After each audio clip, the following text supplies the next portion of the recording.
Hey guys, today we're going to talk about shell voicings on the 1-4-5 in A. So we've got our A chord. If you think about this A7 chord, it's an E shape. The shell voicing of that is just the root, the minor seventh, and then the major third there. This is string 6, fret 5, string 4, fret 5, string 3, fret 6. You mute string 5 on purpose. Alright, so that's my shell voicing for my A7, A dominant 7, then we go to D7. String 5, fret 5, string 4, fret 4, string 3, fret 5. Alright, and this has this thing called a tritone in it, which is the minor, the diminished fifth or the augmented fourth. Back to my A7, and then I've got my E7 up here, 7, 6, 7, D7, back to my A7. So I can actually simplify that and play just the tritone here. Don't be confused between tritone and triad. Those are two totally different things. A triad is a 3-note chord.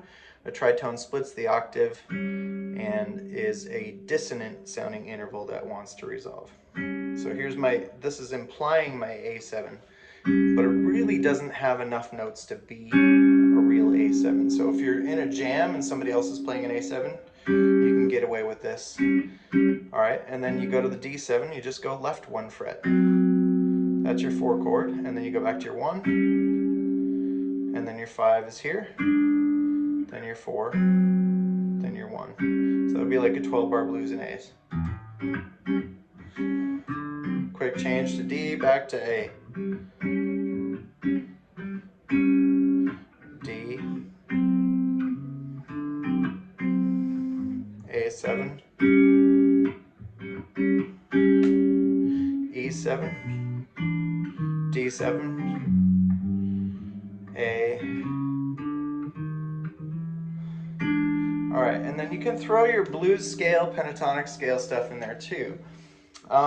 Another very useful thing about this is that it's very easy to move. So this note is G, this is C sharp. These are notes from your A7 chord. It's the minor 7th and major 3rd. So I have a G and a C sharp here also. So that could imply my A7 chord, D7, and E7. Sounds pretty weird by itself. Then up here, this would be 1 octave higher. So if this is a G note here, that's a G note there, that's a G note there. I've got 1, 4, 5, 1, 4, 5, 1, 4, 5. Stay with me. All right, it's going to get cooler here in a second. So if I use my pentatonic scale,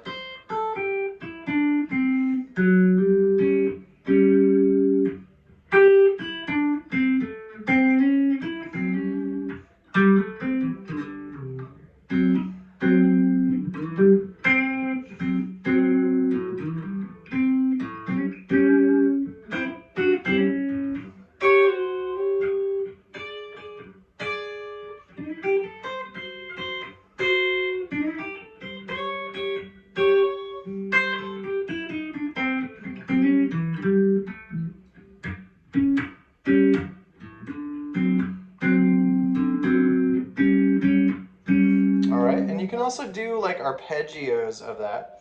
This is another really cool trick too, if you're still with me. Sliding from, all right, so in A, we've got a minor 3rd and a major 3rd of A. So C natural to C sharp. So if I slide from C to C sharp and then play my A up here after that, that's a great way to kind of finish up a lick. So if you play,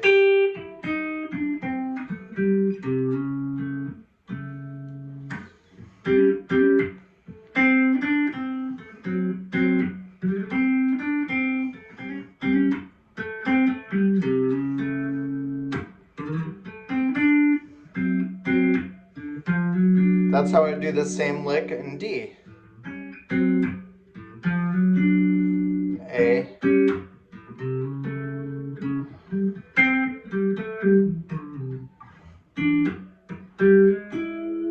D, A.